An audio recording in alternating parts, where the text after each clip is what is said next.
You're listening to the Chelsea Zerna podcast, a podcast that inspires conscious leaders to live meaningful lives and to get in touch with the deepest parts of the human experience. My name's Chelsea Zerna, and I'm a women's empowerment coach with the mission of rewilding the feminine back into society. Each week, I have a conscious conversation with best-selling authors, inspiring leaders, and spiritual lightworkers who aren't afraid to step into the unknown and explore the greatest truths of life. Thanks for listening. Welcome to the Chelsea Zerna podcast. I'm here with Rebekah Carson, or Holistic Honey on Instagram.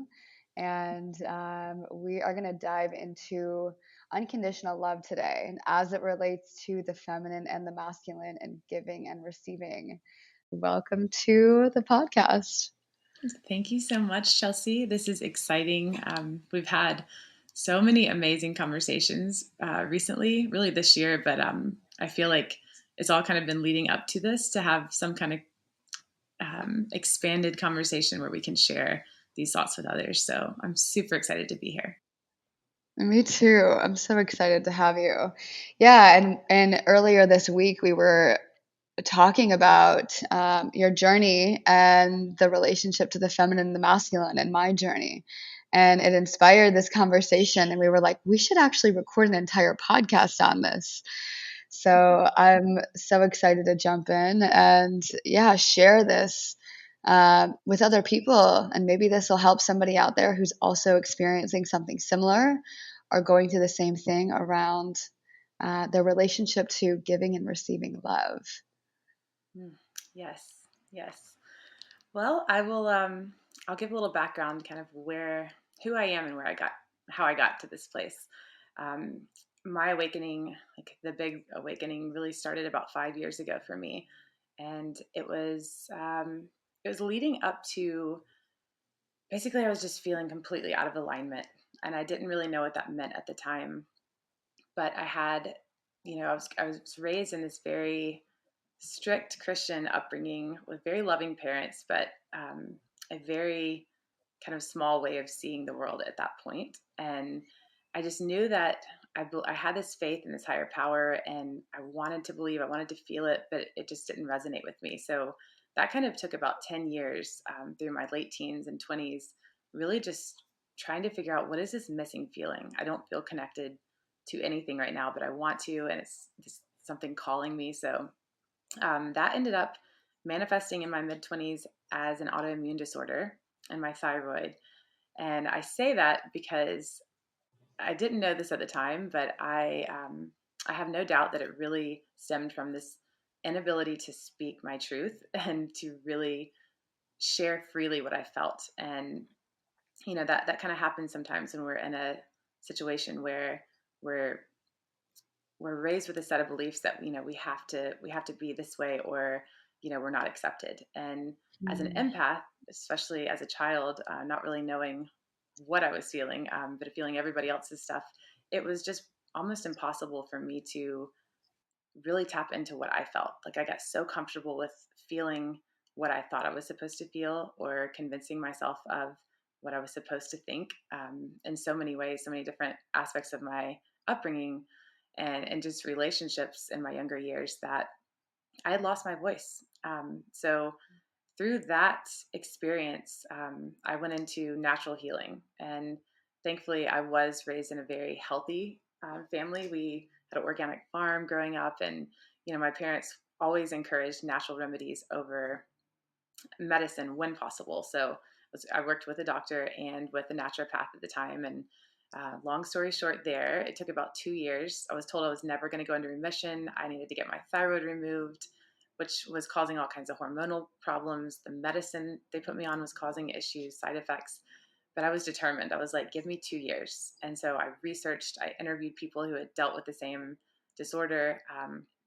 And over all that time, I just started realizing I'd started meditation, I'd started yoga, I'd started breath work exercises, not really for the intention of, diving into the spiritual aspect of it. But of course, as everybody knows who's like gone on some kind of yoga journey, it starts to sneak up on you, and all of a sudden it's playing this much bigger role in your life.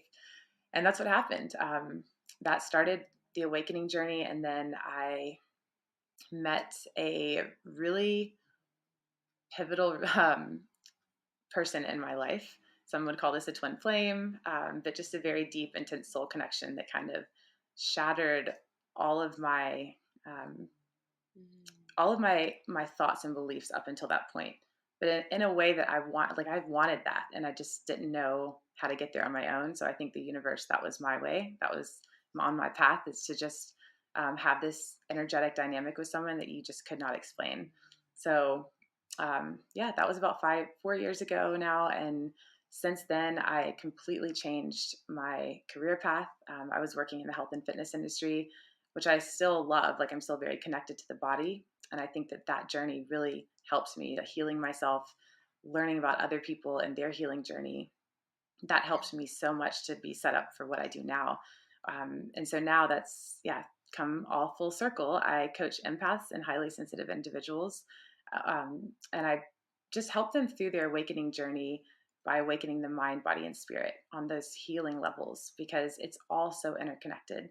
And as we'll get into a little bit later, with the energetics of this, it really is all energy. Everything from our thoughts that we put out into the world, our belief systems, even on a subconscious kind of unknown level, the way we treat Yeah. our body, how I had years of suppressed emotion just sitting in my body, especially Mm. around my throat. And so it's just such a beautiful place to be now. And I know that my path is still progressing. I mean, like, year by year, it keeps evolving into something new. And I'm here for it. I just absolutely love getting to do this work. Wow. Thank you for sharing. So amazing. Yeah, and I love what you said at the end there too. You said everything is just like a structure that we create in our mind of the world, and it's all energy. And so much of our life is determined by our thoughts. Even though that might still be hard to believe for some people, our thoughts really do shape our reality. If we think something is true, we actually can direct the energy of it to become something that potentially could be true. And even as we're going into this conversation about unconditional love and the energetics of giving and receiving love, I like to see the world um, in the duality of the feminine and the masculine, because it helps me better understand oneness. And when I can look at another person and I can see another person, see the mirror of who that person is, it helps me differentiate myself and my ego, my meat suit, from theirs. And it also helps me determine what is spirit from ego. And in that way, I think like the feminine and the masculine energy also gives me those constructs to better understand those things as well. And I think it's all bringing us into oneness and all bringing us back into totality. Um, but even the concept of love, I like to describe it in this way, because understanding love through the lens of the masculine and the feminine, I think helps me understand what it really means to come into totality and unconditional love, which is one of the hardest things to do in the world, is be unconditionally loving and to see the world through unconditionally loving eyes. And I'm convinced that that's part of why we're here, and that is our journey. And we all know that the love frequency is one of the most potent and powerful healing frequencies out there. Every single emotion holds a frequency, and that is the highest frequency. And yeah, so I'm excited to dive into that with you and relate it to that lens. Yeah. Oh, I resonate so much with all of that. And that's really, one of the main things I see really in all conversations with my friends, but especially in my healing sessions and coaching sessions with clients. We all come in with these issues that we think nobody else could understand, or we carry so much shame around. And I hear all these stories and I feel their energy and I work with them, and, feeling it both empathically and physically. But at the end of the day, it all ends up coming back down to love. We're either trying to get love by an action, or we are trying to give love, and so many things that usually keep us from giving unconditional love. Like, say someone hurt you, say someone did something wrong to you, or, we have all these experiences that we carry through life. And we think about it like, oh, I want to give unconditional love. And, I love that idea and that concept. But there's that one person or that experience, I could never really, give love to that experience. I'm not saying that you have to be someone's best friend if maybe it's an unhealthy dynamic, or completely like keep yourself immersed in it. By no means do you need to do that. You do have to protect your energy. However, forgiveness is so powerful, and forgiveness is coming from a place of love. That is um, the most pivotal thing that I've experienced in any of my personal healing sessions on my journey, or working with someone, is seeing how we could forgive this at a deep soul heart level. You don't have to stay connected Mm. to it, but those thoughts and that energy that you hold around the situation, you will carry that within your body, within your mind, which starts to then look like triggers down the road. And Mm. I'm going to being totally transparent here. I've been experiencing that the last few weeks. And, especially when you've been on this journey for a while, if you're a healer or a coach listening to this, you're like, I know all these things there, I know I see myself getting triggered, but then the universe has this way of like just taking it down a level deeper.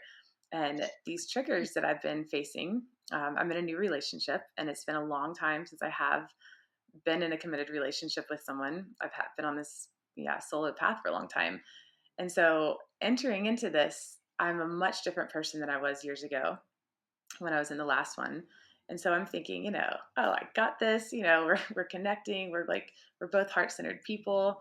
And then bam, these triggers start happening. And it's really allowed me to see where when I'm being triggered by something, it was not even something necessarily that I didn't let go. I mean, I let it go in my mind, but my body was reacting. So I would physically feel myself respond to a situation with this person by closing my body, and then I was feeling like weird symptoms from digestion to like I wasn't able to express emotion for a couple days. I mean, I was having all of these strange, I don't know, side effects, if you will. And I realized, I am holding on to those experiences in my body. Like, did I completely forgive and let go of that?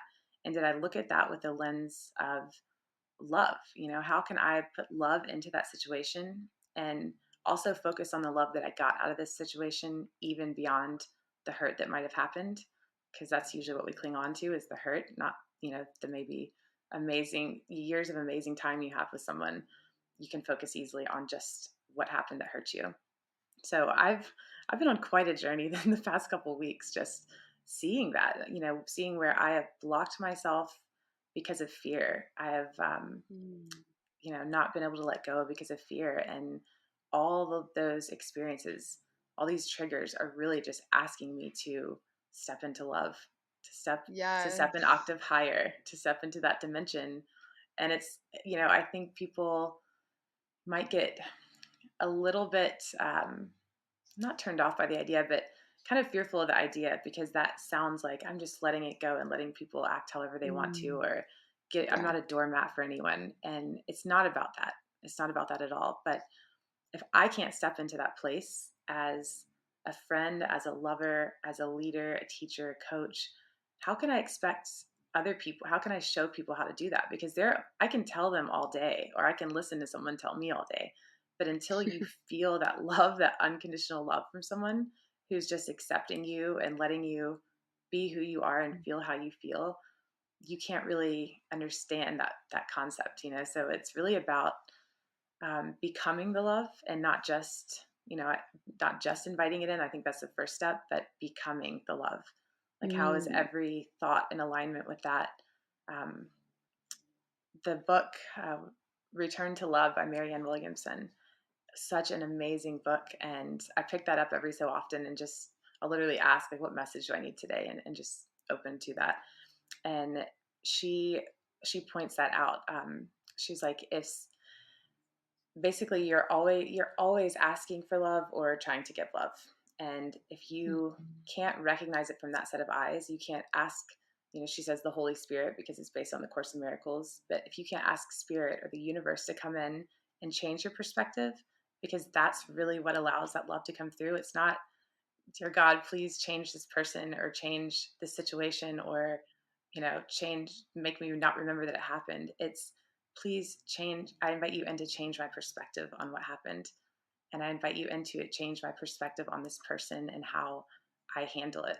Because we all Totally. know, if you're in a terrible mood, you wake up that day, your lens throughout the day is just negative. If you wake up in a good mood, nothing really phases you. You're just like happy and it's like in flow. And that's how it is with love. Until you can really put that love lens on, you're going to be stuck in that more dense energy. Yeah, and I love what you said about triggers, especially because that's definitely something where I feel I don't think the universe is random, and I think that every single person is put on our path for a reason. And when we get triggered by certain things, it's almost a sign from the universe to say, "Hey, you're ready to handle this. There's something here for you to lean into." Like this is a sign or a reason or a place for you to lean into deeper unconditional love here. And so when you're triggered by something, or when you're experiencing, you're experiencing these intense emotions, where are you not loving? Where are you judging? Where are you maybe even repressing a part of yourself that this quality exists in? And now here's your chance to either embrace it or acknowledge it or give it some nurturing and love, because you've been rejecting it. And there's this theory that we have this room in our minds, we can call it, and we have all these doors to this perfect palace, and we've spent all this time cleaning it, making it beautiful, and then someone walks into our palace and they say, I don't know, there's something off about this room, and you shut the door to it. You're like, oh, well, this is a perfect palace, I can't let anyone see that room if there's something wrong with it. And so we actually Mm. shut the door to these qualities in ourselves instead of going in there and just acknowledging it and giving it love and saying, is there anything here? Or maybe not. And just allowing whatever it is to come through, instead of just shutting the door and repressing that part of ourselves and locking it away and saying, well, this is imperfect. I'm going to not let the world see this. And then in that process, we're actually rejecting parts of ourselves. Instead of opening ourselves up to love and acknowledging what's there, we reject and we step away from love. And so I think in those moments of triggers, it's asking us, where can you open more of this door that you've shut and come back into love and back into nurturing those spaces in your mind palace, we can call it, to realign with unconditional love again. Oh, yeah, I love that. Yeah, this it's this conversation is bringing up so many things, like this roller coaster of feeling that I've had this week. Just kind of, I talked to you the other day about it, but a very powerful healing session that I had that really just opened my eyes on that. It was like ready for that next deeper level of where I was blocking myself or where I wasn't acting in love, or standing in that place. And I had this realization, I I'm a Virgo sun and moon, and I tend to be a perfectionist. That's kind of one of my shadows, and Mhm. it's something I'm very aware of, and I've been trying to nurture and work on for a long time. And so I catch tendencies still, but it's not. I'm not in that place, in that state as much. But this week, I started realizing these thoughts that were playing in my mind. I kept thinking I was getting down on myself for basically not having XYZ done and not being this way yet. And, like all these little things that I have set in my mind, these things of how I'm supposed to be. And I did not even realize, I ended up like coaching myself. It was like, you know, you're, why aren't you just accepting you right now the way you are? And so I stepped into that place and I was like, well, what if it's totally fine that I didn't get to this point yet, or I didn't get that done, or this week with the awakening journey I'm on at the moment is taking a little more time to really integrate. It's like, what if I'm just in love with myself right now, with my body, with no clothes on, exactly how I look, um, exactly how I feel, like even the sadness that is coming up. What if I'm just happy that I'm sad right now. Like what, like literally I was having Yeah. this whole like just, I guess, yeah, awakening moment. And all of a sudden, the minute I hit that realization on that deep of a level, it's like this light just came back on inside of me. It was like, it's Wow. okay to feel exactly how you feel right now. You've been telling yourself that, and you help other people feel that way. But what does that really mean? Like, how do you really accept yourself for exactly who you are, where you are right now in this moment without trying to change it?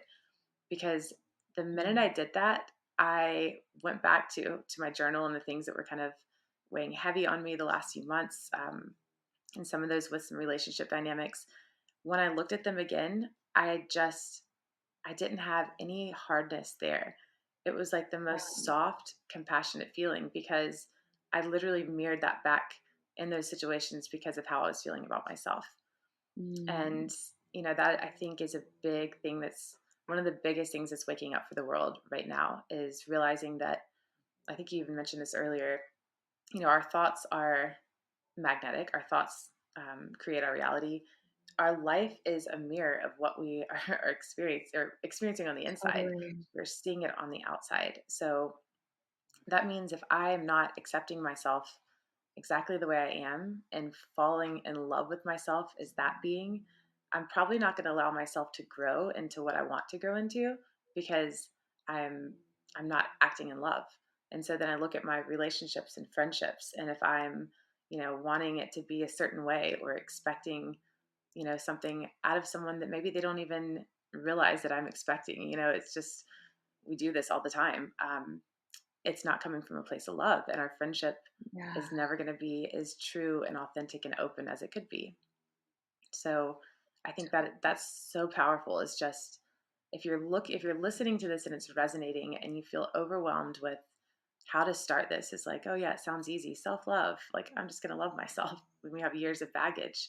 The Totally. very first step is to just look at yourself the way you are. And maybe even you do, if you're more of a visual person, look in the mirror standing there completely naked until you love yourself. Just look at every part of yourself, give it love like you're looking as someone else, like a mother, a best friend that would look at you with love. Whatever you need to do to get your energetic um, starting point back to a place of love for yourself, because nothing else really matters until that happens. For me, the mirror, the eye gazing in the mirror is really powerful because it's hard Mhm. and I don't like doing it. And so when I do that, it always opens that up. Ecstatic dance is a beautiful way to do that. Just, Yes. I know you know all about that, but dancing like you don't care who, if 1,000 people are watching or if Mm. nobody's watching. That's another way to love yourself, because you're letting you let that inner part of you free without worrying about judgment, because you love yourself, Totally. not because you're expecting love or needing love from someone else. So that's just the first step, I think. Yes. Yeah, that's a really good first step. And, you know, I used to actually look at this concept of self-love and I'd be like, "Oh my gosh, that's such an overused term." And the more I looked and the more I accepted that term, the more I was like, "Where am I not fully loving myself? And what does it truly mean to love myself?" And I think that there are so many layers and so many levels, and the journey is actually an endless journey. Like, literally, every single situation in your life, you're either confirming or denying that love for yourself. So, in each moment, you have to come back to love with yourself. And it's actually like a choice. You can choose to love another person. You can also choose to love yourself in every moment, and like noticing, oh wow, how was my self-love today? Like, where did I reject myself today? Where did I look at somebody else and say, oh, they're better, and compare yourself, because that's actually a form of not self-love. Where did you, look in the mirror and say, oh yeah, I'm not looking that great? That's an obvious form of self-love as well. There's also these like little things, like even you brought up dancing. Like, dancing is something where I think it's like my favorite form of stepping into self love, partly because someone asked me yesterday and they said, why do you like to dance? And I said, I'll be totally honest with you. I I think whenever I'm feeling myself judging myself, it's the one thing that scares me a little bit, especially when I'm dancing in public, especially when I'm dancing in front of people and they're looking at me. And so if I can do that and I can like be so in my body and so like weird in my movements and so wild that I don't actually care, then I know I'm coming back into love for myself. So I actually dance on purpose, really, really wildly in public so that I'll come back into love with myself. It's like this thing that I've started even doing. I'm like, man, I'm not feeling good. And then I'll dance for myself. I'll dance like in my room and by myself. But then I'm feeling this sort of extra layer of judgment. I actually need to dance in front of other people to feel that layer of self-compassion again. I love that. Yeah. And when it comes to dance too, I don't know if you've experienced this, but maybe before you got so comfortable with dancing like that, a lot of times people, I think, will, especially women, like we tend to be hard on ourselves and each other, but we'll kind of look at someone who is so free and just living life in that container of like wild, like rewilding themselves, dancing Yeah. without a care in the world, and living from that place. It's easy for the haters to hate, and it's easy for people to kind of look Yeah. and say like, oh well, who does she think she is, like, oh, she wants all the attention, like all these little things. But I only Mhm. bring up that to because I know this resonated for me, at a lot of different points. But when I feel feelings like that insecurity, it's always coming from a place of comparing, like, well, I'm not able to do that yet, or I wish I was, feeling that free inside. But come back to that place of love to yourself Mm. and say, how am I reflecting my feelings about myself onto this person that I'm watching live this beautiful life? Like, how can I Yeah. bring myself back to love? And then once you do that from that place, everybody you see, whether they are, um, moving up in their career, or they're, in this relationship that looks perfect, whatever it is, you don't look at that from this lens of jealousy or, um, insignificance or comparison. You look at it with, that is so beautiful. This is what the universe can offer anyone in alignment. Like, that's like, Mm. I'm on my path, they're on theirs. It's just this open freedom, and you can feel the difference. Because I just thought it was important to say that, because like when I feel like I'm out of a state, if I'm not loving myself as much, I'm way quicker to notice where I either am falling short compared to someone else, or something about someone bothers me for some reason, I don't even know why. It's like these, like a little nitpicky thing. And so it's like, that's a quick way for me to know, okay, you're out of alignment with yourself, and you're out of, Yes. like, what have you done, where have you been rejecting your needs right now, where have you been disrespecting your boundaries, where have I not taken the time to relax? And that's big for me. I'm on the go all the time. If I haven't taken the Mhm. time to just really recover and take care of myself, I'm not going to be able to be in that place of love. I'm ignoring my needs. Totally. So other people around me are probably going to ignore my needs, just because it Totally. is just mirrored right back to you in so many Yeah. aspects. Yeah, absolutely.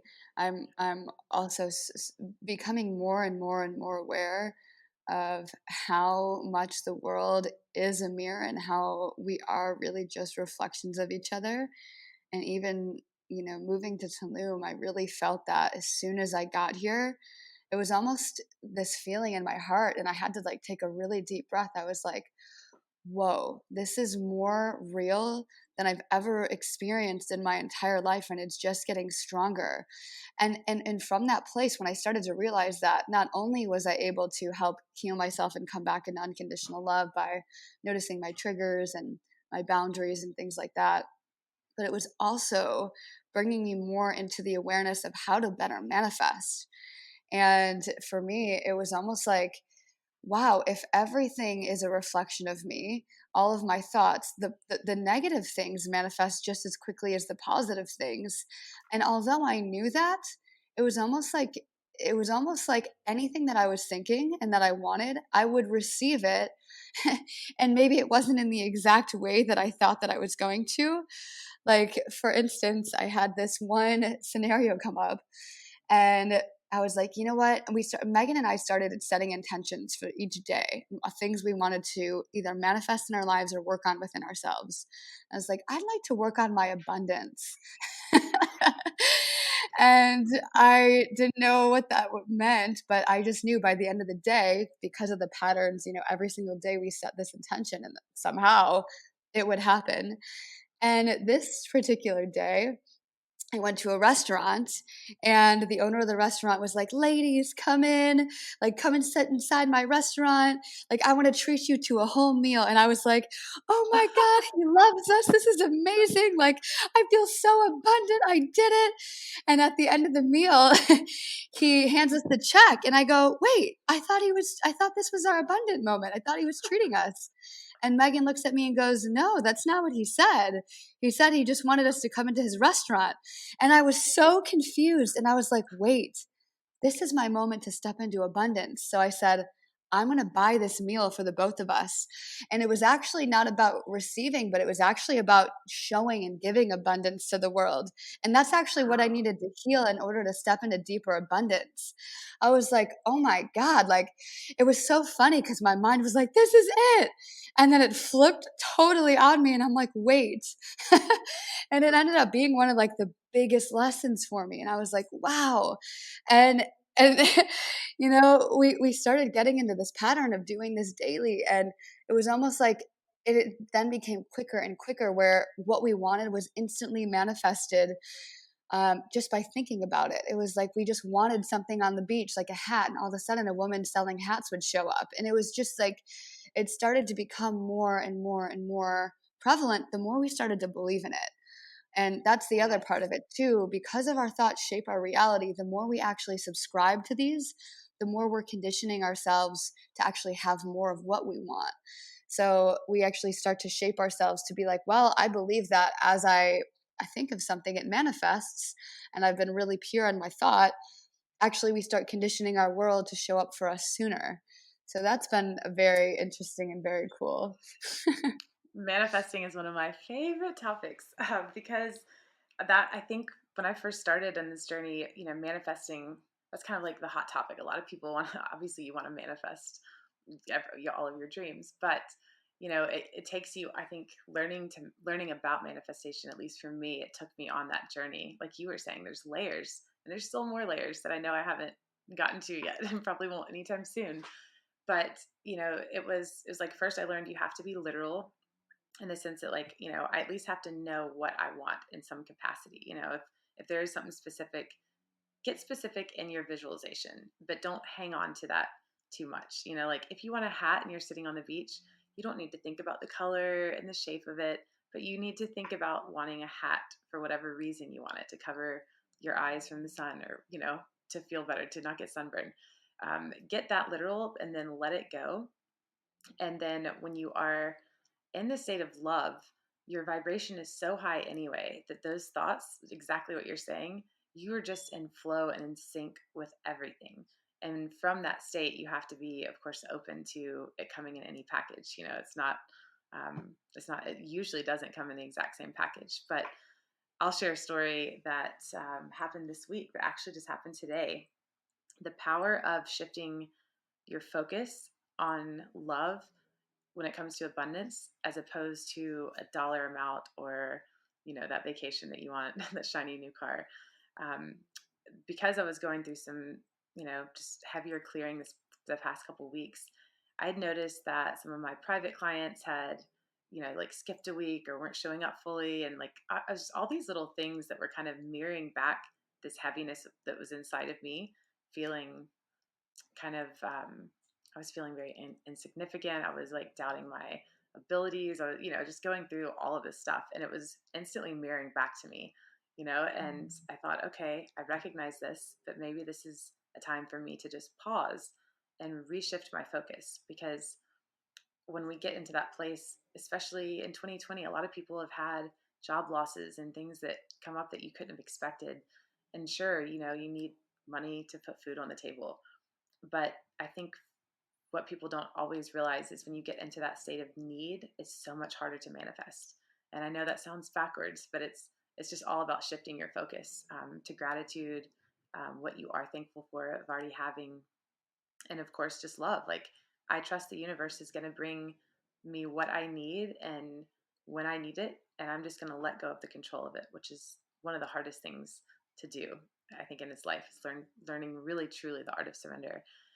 But with this story, um, I, it was funny because I've had these people lately just popping in my mind, and instantly after that I'll hear from them. And so this old friend of mine that I have not talked to in over a year, doesn't even live anywhere near me anymore, he kept popping up in my mind over the last few days. And I kept thinking I need to reach out to him. I never did. But I woke up to a text message this morning, and it was him. And I would read it, but I'd probably cry.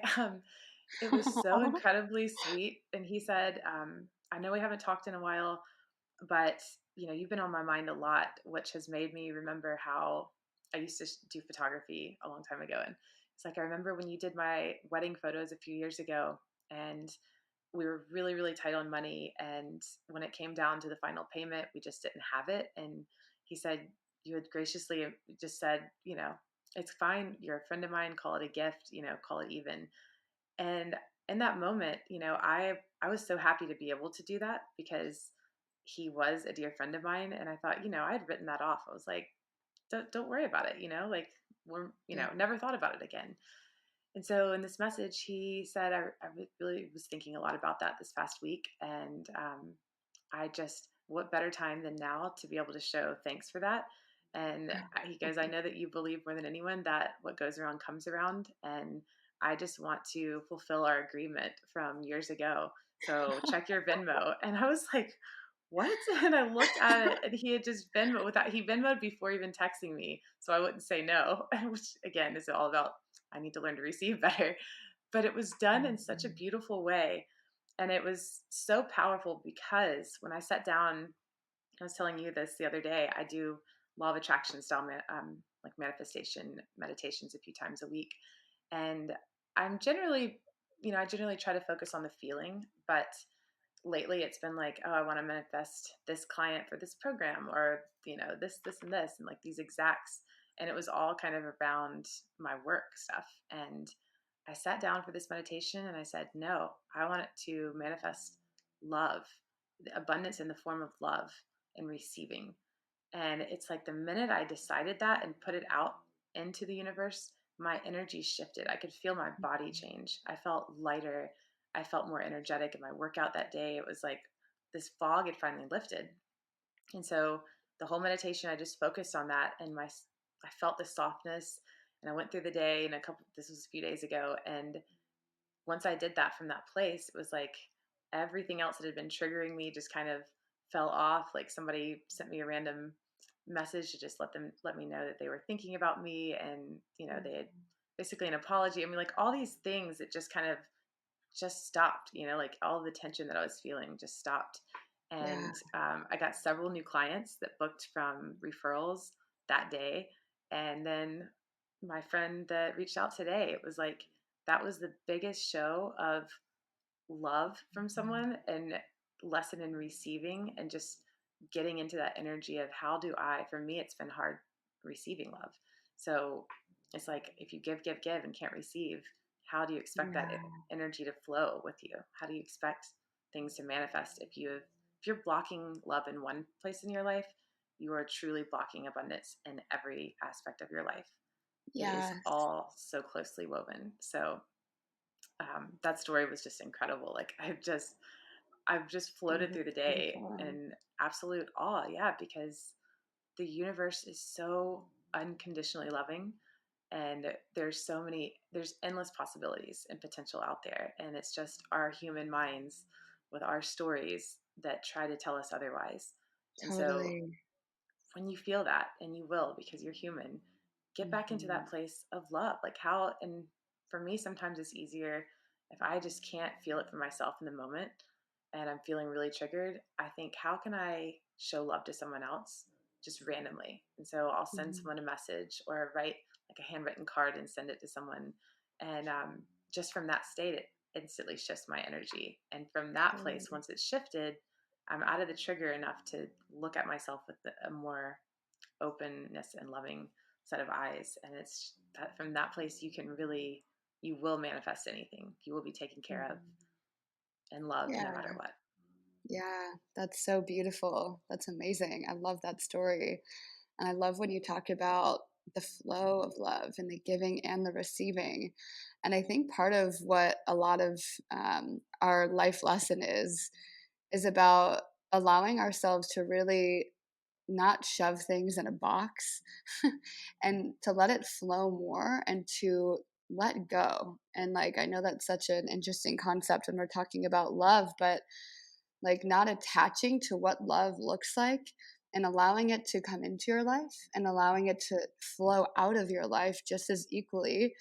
And like the concept of letting go, even in the act of forgiveness, it's almost like you're letting go. And I think we like to hold on to things because, you know, the more things that we have in our life, we like to think that the further we are from death potentially.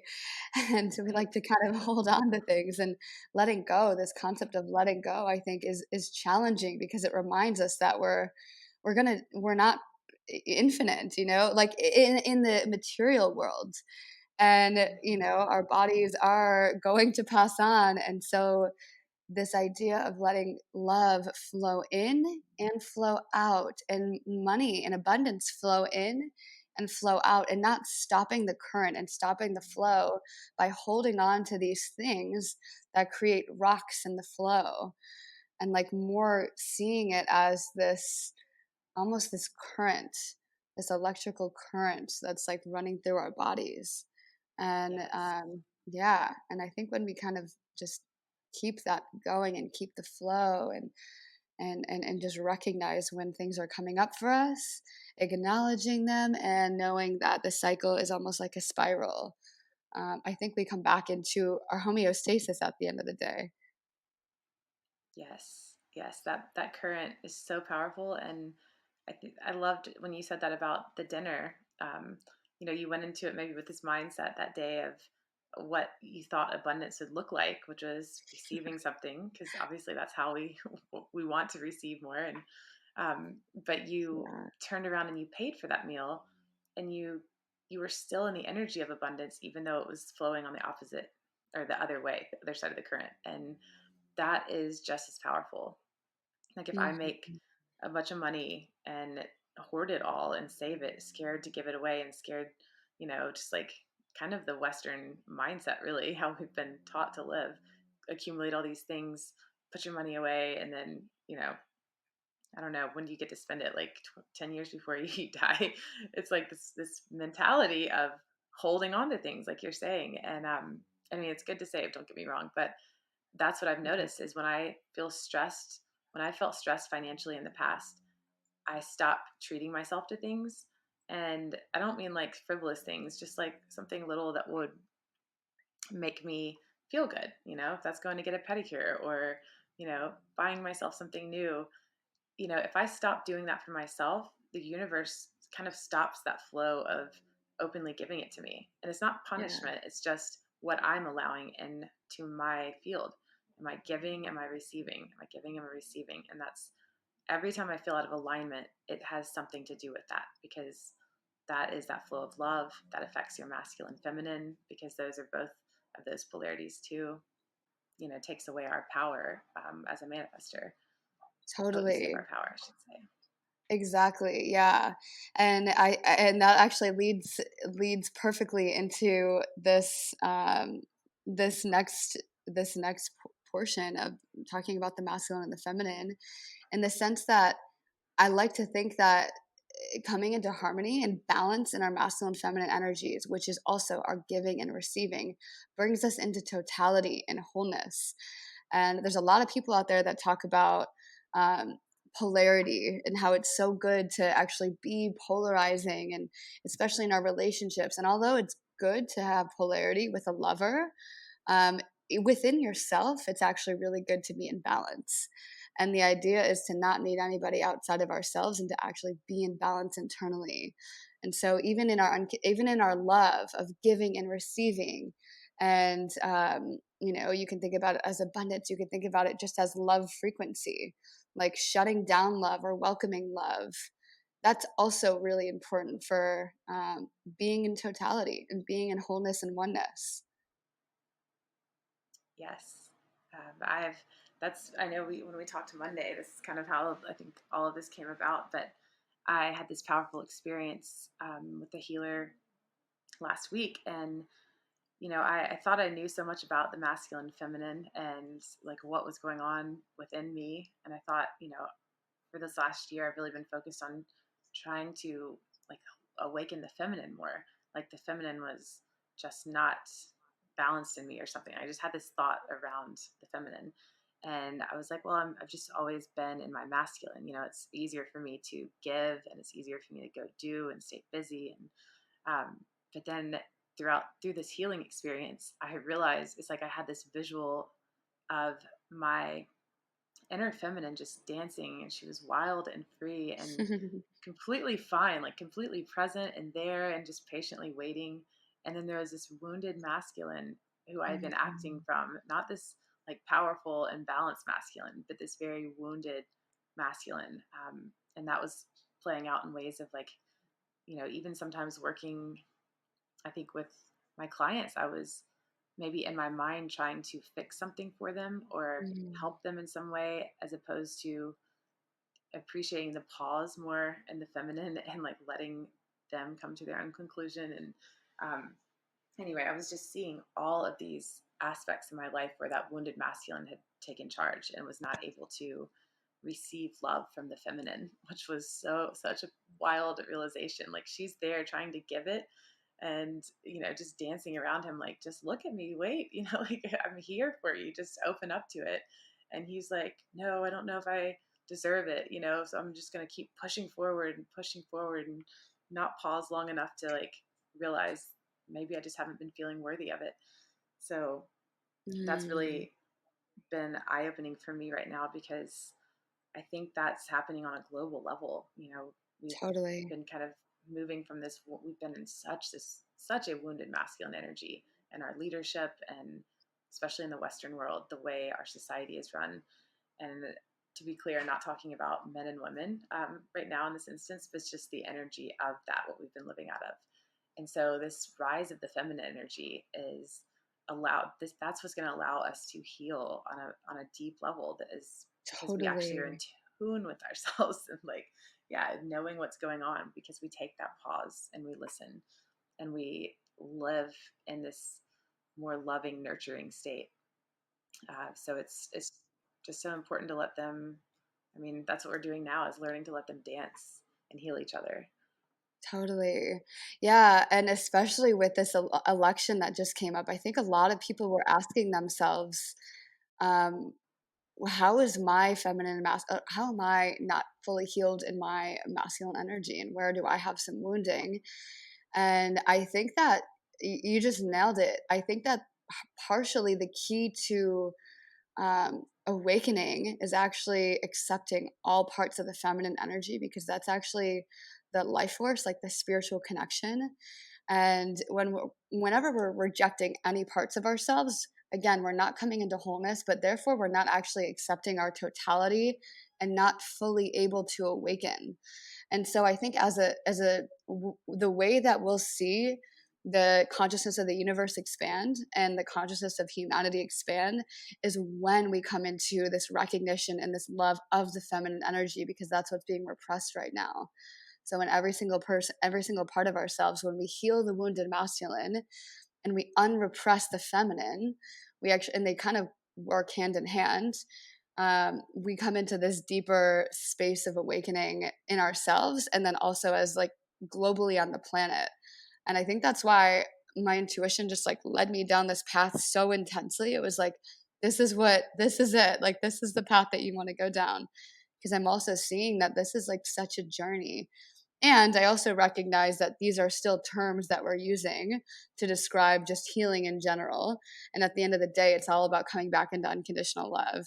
But in my own mind, that's like the way I'm seeing it, of like really the way we're doing it is through healing the wounded masculine and coming into deeper acceptance of the divine feminine. Yeah, and I like that it's led to this because, oh, talking about manifesting, um, when it comes to receiving that abundance, you have your you can't have a suppressed feminine energy. You have to be in a place of open to receiving, and that's been such a beautiful realization for me lately too. Is when it comes to that abundance, like what I want to call in, I want to call an abundance of love, however that shows up to me in the material world. What is that feeling when I instantly think of that? Do I feel open? And usually I can feel this in my body, my emotions, or do I feel slightly closed and not really worthy? And then that kind of shows you where you are in your balance between the two. I think it always will show me, am I, am I open to receiving this? If not, like, how can I let my feminine kind of dance around and feel worthy of this right now? Who needs to Yeah. hold space? Is it the feminine holding space for the masculine? Is it the masculine holding space for the feminine? And we say all this, and at the end of the day, like you said, it is terminology.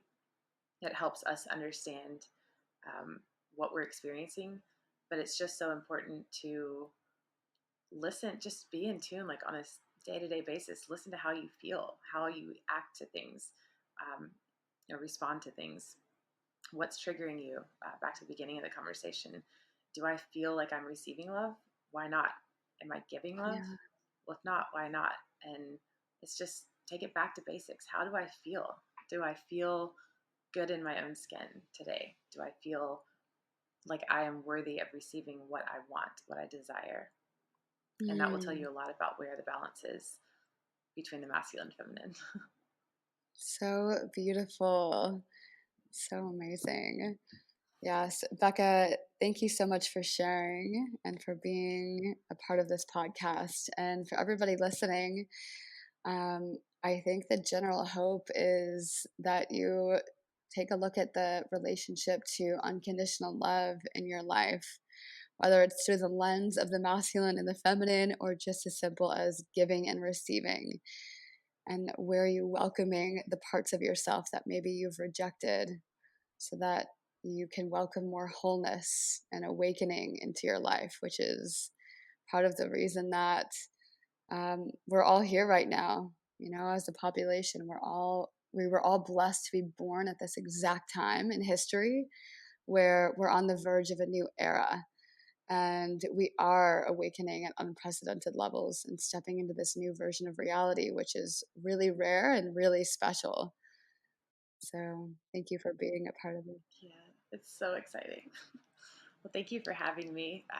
And that is definitely my hope too. Is that this just is a gentle reminder for all of us to check in with how we are really what lens we're viewing ourselves through, because it really starts there. If you're on an awakening journey and you're really not sure what the next step is, it always starts within, and that takes looking at yourself through a non-judgmental filter and appreciating right where you are right now at this point in your life, right? Who you are, what you look like, everything about yourself. And from there, that journey will continue to grow, and you'll start to see that affect your outer reality. So um, I hope this is I hope this touches someone as deep as it did for me, because this talk has just been very impactful. All of our talks are always like Oh, this, so it's exciting to get to share totally. it. Thank you for having me. Yes, totally. And Becca, how can they find you if people want to get in touch with you and hear more about your work? Sure. Instagram is the most active place I am on social media. That is holistic_honey, HUNNI. And I'm also on Facebook. I recently opened my business page there, and holistichoney.com is my website. But Instagram is where I pretty much keep everything up to date. I do weekly oracle card readings for the energy update every Monday night on Instagram. So I like to offer some little fun freebies like that too throughout the week. Perfect. Amazing. All right. Well, thank you so much. And everybody, go ahead and subscribe to the podcast. If you're not yet subscribed, go ahead and leave a review, and we will hear from you next week.